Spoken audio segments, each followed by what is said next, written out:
87.6 Hard Rock FM.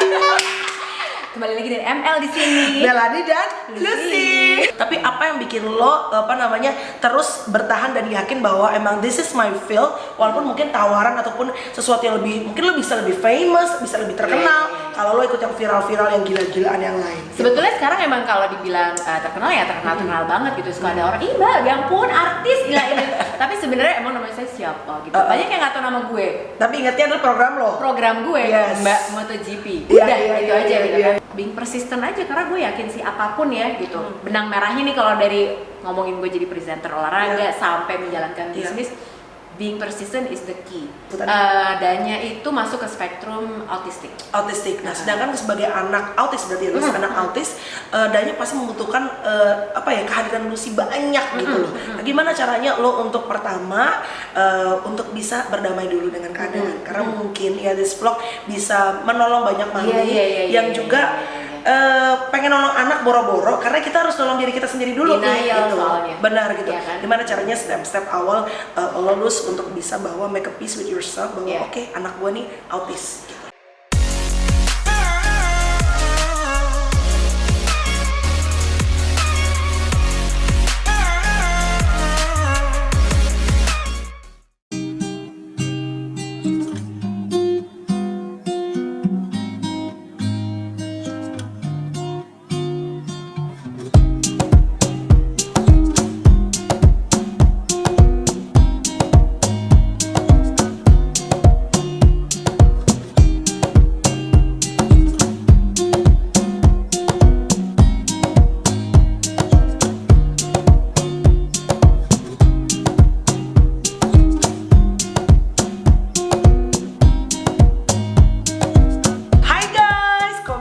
Komunitas Melanie Ricardo.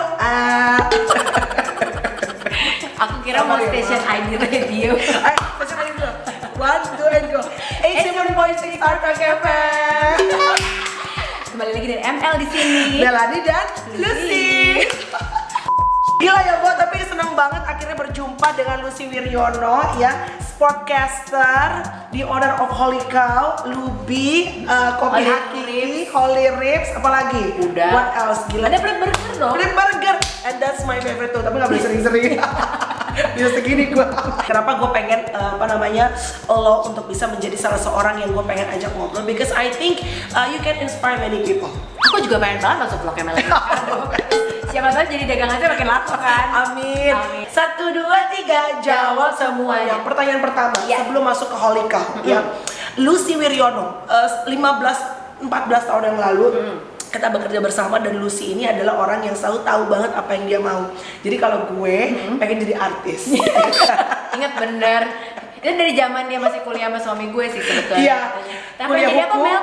Pengen jadi artis. Pengen jadi artis. Jadi lawyer enggak? Gak mau, pokoknya pengen jadi artis ya kan. Nah, tapi Lucy ini dari dulu, lu kan selalu tahu bahwa lu tuh pengen jadi sportcaster.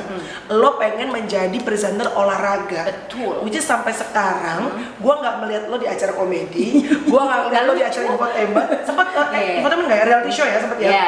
Zaman dulu. Tapi apa yang bikin lo terus bertahan dan yakin bahwa emang this is my field, walaupun mungkin tawaran ataupun sesuatu yang mungkin lo bisa lebih famous, bisa lebih terkenal. Kalau lo ikut yang viral-viral yang gila-gilaan yang lain. Sebetulnya sekarang emang kalau dibilang terkenal ya terkenal banget gitu. Suka ada orang, ih mbak, ya ampun artis gila ini. Tapi sebenarnya emang namanya saya siapa gitu. Banyak yang nggak tahu nama gue. Tapi ingatnya adalah program lo. Program gue, Yes. Mbak MotoGP. Iya, Udah iya, gitu iya, aja iya, gitu iya, kan. iya, Tapi iya. sebenarnya nggak apa-apa juga gitu. Iya. Karena memang kayak dari dulu kan pas kita siaran kita sering ngobrol gitu kan. Emang gue dari dulu pengen banget jadi sportscaster. Kenapa? Karena gue suka banget dunia sport. Dulu lo suka apa sih?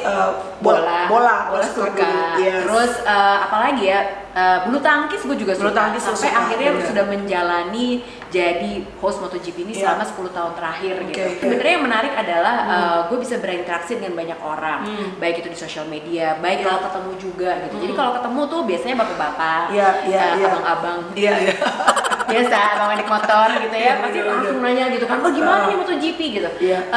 Itu seru banget dan buat gue itu sangat apa ya, itu apresiasi yang luar biasa sih buat Mel gitu. Dan ya udahlah, gue memilih untuk tetap konsisten di situ gitu. Oke, that's the word, konsistensi. Soalnya gue percaya gini, you cannot be good at everything, so just choose one thing and be really good at it. Oke, jadi satu, fokus and be as sharp as you can be. Betul, gitu kali ya. bener. Gimana caranya untuk bisa terus konsisten dan pegang apa yang menjadi prinsip lu gitu. Sebenarnya sih memang ngiler banget lah kalau ngeliat YouTuber gitu kan, katanya ih gila deh income-nya bisa sekian gitu. Tapi balik lagi gitu, gue coba mikir sih, apa gue bikin konten apa gitu gitu yang kayak mereka gitu, sempat kepikiran pastilah gitu.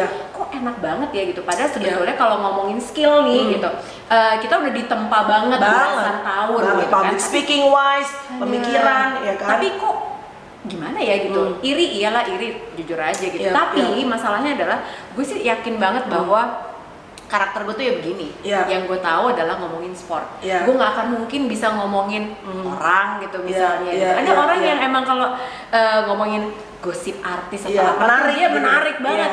Gue pasti nggak deh, karena gue nonton aja nggak suka gitu kan. Jadi ya udah, gue tetap stick aja di sini dan yakin bahwa udahlah emang rezekinya di sini kok. Dan ini adalah sesuatu yang tidak bisa dilakukan oleh banyak orang juga. Betul sekali. Kenyataannya adalah saya stuck di sini 10 tahun dari ganti-ganti. 10 tahun loh, ya kan? Oke, honestly speaking, sekarang itu dunia TV itu everybody wants to be on TV. Betul. Apalagi menjadi seorang sportcaster. Banyak orang yang lebih cantik, lebih muda, lebih pintar. Betul. Gimana caranya Lucy Wiryono ini, Mbak MotoGP ini untuk tetap bisa pegang predikat sebagai Mbak MotoGP, karena di bawah lo banyak yang pastinya pengen naik juga, pengen get your spot. Gitu. Justru malah gue inget banget ya dulu gue siaran Sport 7. Gue tuh pernah banget abis ngelahirin naiklah gue 25 kilo dong ya. Gede banget. Terus baru hari pertama siaran itu gue langsung disuruh udahan. Yang benar karena ada penonton yang bilang ini apa, acara olahraga apa acara kuliner. Ya Allah. Jadi ya sebenarnya di balik senyum manis kita ini kalau lagi di TV, lagi di mana, itu banyak banget komentar-komentar yang kalian pasti tahu lah gitu ya. Di kolom komen YouTube aja juga banyak aja. Apa sih rambutnya gini banget? Apa sih bajunya norak misalnya. Nah, gue nggak pernah mau mengandalkan fisik semata. Jadi apa yang gue lakukan adalah gue terus melakukan research, gue terus cari pengetahuan tambahan supaya apa ya, supaya gue bisa tetap bertahan gitu. Dan sebenarnya apa sih kata kuncinya? Kata kuncinya adalah jadi host itu harus bisa jadi jembatan antara pemirsanya dan juga dengan narasumbernya. Bukan berarti gue di TV terus gue jadi lebih pintar daripada penonton gitu. Kayak gitu juga. Jadi itu yang gue jaga, tapi sambil gue cari knowledge yang terus gue tambah. Jadi itulah yang bisa bertahan. Gue amazed dengan Ruben Onsu yang bisa punya, artinya gini, bukan orang yang dari entrepreneur dari segala macam, tapi they willing to learn sampai akhirnya usahanya dan bisa sebesar itu dengan segala macam pasti ups and down-nya lah. Dan lu juga, kalau kau sekarang udah berapa? Ada 23. Yang paling jauh di Medan tadi yang lu bilang ya. Nah, apa sih yang bikin lo pertama kali lu kok kepikiran mau bikin steak? Karena gini, kalau nasi uduk, nasi goreng, that's common for Indonesia. Steak dulu tuh zaman dulu sebelum Holy Cow ada, menurut gue steak itu adalah makanan orang kaya. Iya dong. So it's not common. Gimana lo mau untung kalau lo aja memasarkan sesuatu yang nggak common, nggak umum gitu. Kenapa memilih saat itu bikin Holy Cow? Sebetulnya waktu itu gara-gara Afid lah ya gitu idenya. Waktu itu dia habis makan, dia waktu itu masih kerja di sebuah televisi swasta gitu kan. Kemudian dia biasa kalau lagi mau menjamu klien dia boleh makan di restoran, dibayarin kantor. Nah, biasanya seperti orang Indonesia pada kebanyakan, kalau ada yang bayarin pesan yang paling mahal. Jadi dia pesan lah namanya Wagyu steak kan. Gitu dia pesan Wagyu steak, terus dia cerita sampai rumah, gila enak banget ya namanya Wagyu steak tuh, ngapuk segalanya apaan. Wagyu gue juga gak ngerti. Karena kan. biasanya kita kalau steak tuh kan agak keras. Tapi ya udahlah ya gitu. Karena steak kan nggak common gitu seperti yang lo bilang. Kemudian ternyata dia bilang itu enak, dia lembut, harganya berapa? Kita cobain dong kapan-kapan gitu kan. 600.000, aduh enggak deh gitu kan, jadi bayarin kantor, kita bayar sendiri. Akhirnya singkat cerita kita coba cari tahu gitu, mana sih yang jual, pengen tahu deh gitu. Tapi nggak usah makan di restoran, kita beli aja di supermarket, kita masak sendiri di rumah. Jadi lo beli daging wagyu? Daging wagyu. Waktu itu ada di sebuah toko daging di kawasan Santa situ, nemu nih harganya nggak nyampe 100.000 gitu. Kenapa bisa mahal ya? Kalau di restoran itu kan ternyata ada banyak hal ya. Kita mesti bayar dia gaji karyawan, dan komponennya tuh banyak gitu ya kan. Jadi kan ada margin keuntungan, terus dari itu ada yang namanya HPP, harga pokoknya tuh berapa sih gitu, harga jualannya dia berapa. Nah sampai akhirnya oh gini kalau bikin restoran ya harganya tuh ditentuin sekian persen gitu. Jadi biasanya kalau cost-nya itu 30%, sementara profit marginnya 70%.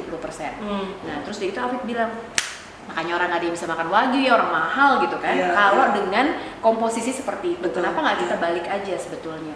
Karena ini pasti orang seneng banget, siapa orang Indonesia yang nggak suka daging wagyu yang empuk dan nutrisinya juga bagus banget gitu kan. Akhirnya dibalik komposisinya sama Afid.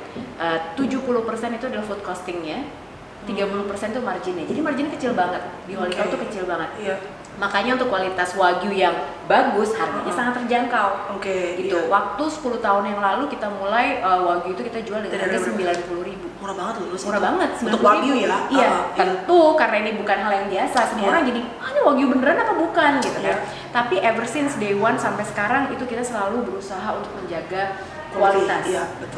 Jadi kita selalu bilang kalau nggak percaya nih bapak dan ibu boleh lihat kok yang belum dimasaknya kayak apa. Gimana caranya untuk bisa keep up selalu lulus, karena kan sekarang kuliner tuh gila banget. Kayak rumah gue, daerah rumah gue tuh like every spot itu dari yang lece-lece kecil-kecil, dari yang nebeng lampu sampai yang memang benar established sudah kayak restoran. Kayaknya everywhere I go, dimanapun mata memandang tuh semuanya bisnis kuliner gitu. Mempertahankan Mel, udah paling itu aja. Jadi sekarang tuh ya habit konsumen itu beda banget. Apalagi nih sekarang banyak banget promo kan. Semua orang pengennya cashless. Ini aplikasi-aplikasi cashless ini gue ceritain ya. Misalnya nih, kalau kita dulu pengen makan nasi goreng ya, siang nih pokoknya pengen makan nasi goreng. Udah di kepala tuh nasi goreng banget. Udah dikejar sampai dapat. Kalau sekarang gue makan nasi goreng, terus tiba-tiba pas ngeliat sini, ada cashback 30%, makan sop buntut. Nah jadi semudah itu konsumen beralih. Nah caranya gimana gitu? Holy Cow kesulitan nggak sih? Kesulitan lah gitu, pasti gitu. Apalagi banyak yang online, banyak yang aplikasi diskon-diskonan. Sementara tadi gue udah cerita, dengan margin profit yang kecil banget mau didiskon lagi ya kita dapat capek doang, ya kan? Nggak bisa semudah itu ngasih diskon. Nah, jadi kita apa sih yang kita lakukan? Mempertahankan kualitas, kasih menu-menu baru. Terus udah gitu, being persistent aja karena gue yakin sih apapun ya gitu. Benang merahnya nih kalau dari ngomongin gue jadi presenter olahraga sampai menjalankan bisnis. Being persistent is the key. Ya persistent tuh lo terus aja lakuin terus aja. Gitu. Dan udah nggak usah kebingungan ngeliat tapi yang lain begini, yang ini begini, ini begini. Dan lo kehilangan diri lo ya. Bener, akhirnya lo nggak jadi fokus. Gitu. Padahal lo terus aja ngelakuin continuous improvement di produk lo sendiri. Gitu. Kayak misalnya gue juga punya Hakiki gitu ya, jualnya di pasar. Kopi baru nih di pasar Santa. Gojekin ya. Jadi sebenarnya gini, ada banyak yang nanya kenapa lo udah punya Holy Cow terus ngapain lo punya Hakiki juga? Jualan di pasar lagi, gue lagi nongkrong gitu kan di pasar. Ngapain gitu? Gue mau belajar gitu, gimana sih caranya ngebangun bisnis sendiri. Ini kan kalau Holy Cow tuh punyanya Afid lah gitu, gue ngebantu-bantuin aja, gue nge-backup dia. Tapi sebenarnya kalau Hakiki sendiri, ini gue bener-bener dari awal banget, dari mulai bikin produknya, dari bayar-bayar supplier, dari digodain tukang es, dari segala macem deh gitu. Jadi luar biasa banget ternyata. Dan nggak perlu malu juga gitu, nggak perlu yang ada orang yang gengsi gitu kan. Emang gila lo, gue ke pasar, hello, itu gue bener-bener yang makan kol goreng di bawah, kayak gitu. 12.000 lumayan kan gitu. Tapi justru yang seperti itu tuh bikin gue belajar banyak hal gitu. Kalau mau dilihat nyaman-nyaman sih anaknya juga buka di ruko yang ber-AC dan cakep gitu kan. Lo pergi kerja tuh dandan gitu. Tapi gue seneng banget sih karena gue justru bisa belajar banyak banget hal dari hal yang sederhana. Sportcaster terus lo sekarang entrepreneur lo punya Hakiki, lo punya buka ini apa segala macam. Bener lagi Miss Universe aku. Tingginya nggak nyampe lagi mbak, kita dalam masa pertumbuhan. Nah salah satunya lagi adalah kan as a mom kan lo pasti harus ada waktu buat anak-anak. Nah ini adalah pertanyaan gue, sedangkan kan Danya ya putri pertamanya Lucy adalah apa sih lo sebutannya? Danya itu masuk ke spektrum autistik. Nah sedangkan sebagai anak autis berarti Lucy anak autis, Danya pasti membutuhkan kehadiran Lucy banyak gitu loh. Nah, gimana caranya lo untuk pertama untuk bisa berdamai dulu dengan keadaan, karena mungkin this vlog bisa menolong banyak mami yang juga pengen nolong anak boro-boro karena kita harus nolong diri kita sendiri dulu gitu. Benar gitu. Gimana caranya step-step awal lo lulus untuk bisa make a peace with yourself bahwa anak gua nih autis gitu. Waktu Danya tuh didiagnosa autisme itu di umur 1,5 tahun gitu kan. Terus udah gitu how did you feel at that time? Selain sedih, bingung sih, salah di mana ya gitu kan gitu. Dan waktu sekarang Danya umurnya udah 13 tahun, jadi kurang lebih 10 11 tahun yang lalu tuh informasi autisme tuh belum sebanyak sekarang. Iya. Jadi kita bingung gitu kan, dibawa kemana, terapinya apa, salahnya di mana, terus mesti gimana. Jadi ada kita shopping terapi terus. Kebetulan waktu itu gue alhamdulillahnya gue nggak nangis ya waktu itu ya. Dan nangis lu? Enggak sih, jadi oh ya udah oke. Fokusnya langsung beralih ke Danya butuh bantuan apa, gitu. Bingung pasti gitu ya. Cuman gue mikir lagi gitu. Gue dan Afid berpikir bahwa ini yang perlu banget difokusin tuh Danya, bukan kita sih. Dia harus dapetin pertolongan, dan pertolongan itu bisa didapat dengan banyak informasi. Informasi bisa didapat dari mana sih? Dengan kita terbuka, dengan kita anaknya kenapa mbak gitu, kok nggak bisa ngomong gitu. Ya memang autisme. Ibu mungkin tahu ada terapi yang bisa membantu nggak? Nah jadi dengan keterbukaan, kejujuran itu bantuan justru datang banyak banget Mel. Gitu. Jadi intinya adalah ya pastilah ya kalau misalnya anak tuh ada masalah apa, kadang orang tua itu sulit untuk berdamai dengan dirinya sendiri. It takes time to digest. Betul. Tapi sebenarnya yang kita harus ingat lagi bahwa semakin kita terbuka, pertolongan itu justru akan semakin banyak. Gitu. Berapa lama lo dan what the things that you talk to yourself gitu untuk lo akhirnya bisa, karena pasti dibilang sedih pasti sedih dong. Lo misalnya lo ngeliat anak seumur Danya udah bisa mungkin ini apa bohong kalau nggak ada sedihnya. Benar sedih pasti sedih, tapi ya aku percaya banget bahwa yaudah ini Danya needs help. Jadi kita fokus cari Danya mesti diapain nih, Danya mesti gimana gitu, cari sekolahnya yang bagus, terapinya yang bagus. Jadi lebih fokus ke situ aja. Nganterin Danya di rumah juga kita ajak main sambil mencari potensi terbaik yang bisa digali dari Danya apa. Nah ternyata sekarang ketahuan bahwa Danya tuh seneng banget makanan, sama aja kayak kita gitu kan. Jadi akhirnya kemarin waktu di sekolah sempat ada program dia magang di Holy Cow, dia kerja di bartender. Danya dia baca order, misalnya minumnya apa, ice lemon tea, blackcurrant segala macam, dia bisa baca dan dia siapin semua minumannya, cara ngisi airnya gimana, cara ngisi esnya gimana, terus dia juga udah latihan di kitchen juga, gitu. Jadi kerja di tempat kita sendiri gitu. Jadi dan cara berdamai dengan diri sendiri sebetulnya adalah dengan memanage ekspektasi sih Mel, gitu. Balik lagi jangan compare ke orang lain, gitu. Karena once kita udah tuh anaknya dia udah gini, anaknya dia gini gitu, kita nggak akan pernah seneng sih, gitu. Jadi gue ingat banget ya ada satu momen yang gue sama Afid ini mungkin nggak akan pernah lupa gitu. Kita lagi di mobil. Jadi Danya waktu itu pas dia masih kecil motoriknya juga sempat terganggu. Sekarang udah alhamdulillahnya udah nggak apa-apa. Jadi bahkan dia untuk minum dari sedotan aja dia nggak bisa. Itu nggak bisa. Jadi dia bingung gitu. Cuma ditempel aja gitu kan. Terus jadi padahal waktu itu udah lagi aku dietin tuh. Jadi dia nggak minum susu, nggak minum nggak makan gluten segala macam. Kemudian gue ingat lagi di jalan kita lagi bertiga. Terus gue lagi beli susu. Terus karena Danya nggak boleh kan, kamu mau nggak? Aku godain doang gitu kan, godain, tempelin pakai sedotan itu kan nggak bisa juga. Kemudian ternyata dia bisa, dia gitu, dia nyedot. Gue sama Afid tuh kaget gitu, Danya bisa, gitu, nggak apa-apa minum aja semuanya susunya gitu, saking kita senengnya kan gitu. Itu tuh cuman perkara nyedot doang, padahal buat kita ya minum sedot apa sih hebatnya? It's nothing for us. It's nothing, tapi justru gue dan Afid banyak belajar bahwa dari hal-hal kecil itulah sebenarnya gila ya, kita tuh kalau apresiasi hal yang kecil dan receh kayak gitu itu tuh luar biasa. Itu cuma nyedot susu doang loh. Jadi kemarin tuh itu pelajaran banyak banget sih, karena ternyata Danya itu mengajarkan kita sebagai orang tua bahwa anak itu ternyata jadi guru yang paling baik tuh orang tua, Mel. Gitu. Setuju banget kan? Nah, jadi bukan kita yang ngajarin anak kita terus diajarin ini itu loh. Sebabnya kita yang belajar banyak banget dari mereka. Belajar sabar ya Pak. Benar. Jadi apa message lo untuk mami yang mungkin baru tahu anaknya ternyata autis, masih confused, masih it's hard to digest karena ya everybody kan needs more time, different time. Karena mungkin untuk beberapa kayak lo langsung bisa oke, gue harus gini. Karena mau dari dulu orangnya cekatan. Mungkin ada beberapa mami yang gue bingung dulu nih, gue nangis dulu nih.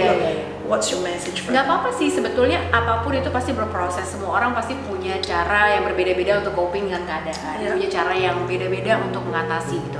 Tapi yang paling penting adalah terbuka aja dan jujur dan gak perlu malu juga. Karena sebetulnya semakin kita terbuka, pertolongannya akan semakin banyak yang datang ke kita, informasinya juga semakin banyak. Gak sendirian kok gitu. Jadi banyak banget yang bisa dilakukan, banyak banget yang ya kayak aku misalnya banyak banget yang nanya juga gitu kan.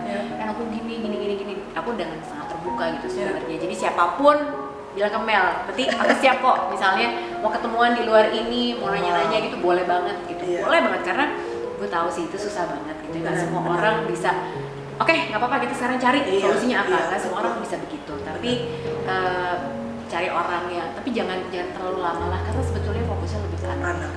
Satu yang sebelum kita closing, Luz, pernah capek nggak dari terapi yang satu, terapi hopping ke terapi yang lain, terapi ini, pernah capek nggak? Pernah lah gitu, apalagi kalau dibandingin sama negara lain gitu, karena sampai saking penasarannya gitu ya, kita pernah bawa Danya ke Singapura juga gitu kan, kita pengen lihat kayak apa sih kalau terapi di sana, mahal sih yang jelas gitu kan, per jam itu bisa ratusan dolar gitu kalau di sana.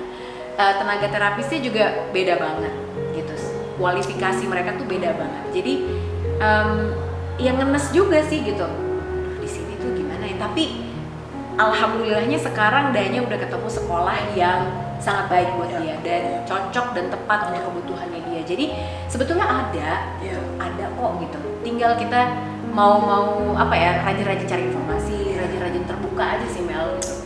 Tapi ya memang sebetulnya kalau dari sisi terapinya sendiri di Indonesia itu masih perlu banyak belajar dan masih perlu banyak dibenahi sih, karena masalahnya adalah setahu aku ya, jumlah penyandang autisme itu makin tahun makin bertambah. Nah itu yang, dan sayangnya pemerintah kita tuh nggak serius menanggapi hal ini, nggak ada knowledge-nya atau memang fokusnya belum di situ gitu. Padahal sebetulnya ini adalah masalah yang urgent juga gitu. Apalagi sekarang udah heboh yang orang-orang udah kena vaksin lah segala macam gitu kan. Karena ini sebenarnya output dari yaitu masalah autisme yang nggak dapat penjelasan dengan baik sebetulnya. Betul. Many parents keep asking kenapa. Tapi nggak ada informasinya. Sampai sekarang pun ya udah lebih baik, tapi belum cukup sebetulnya.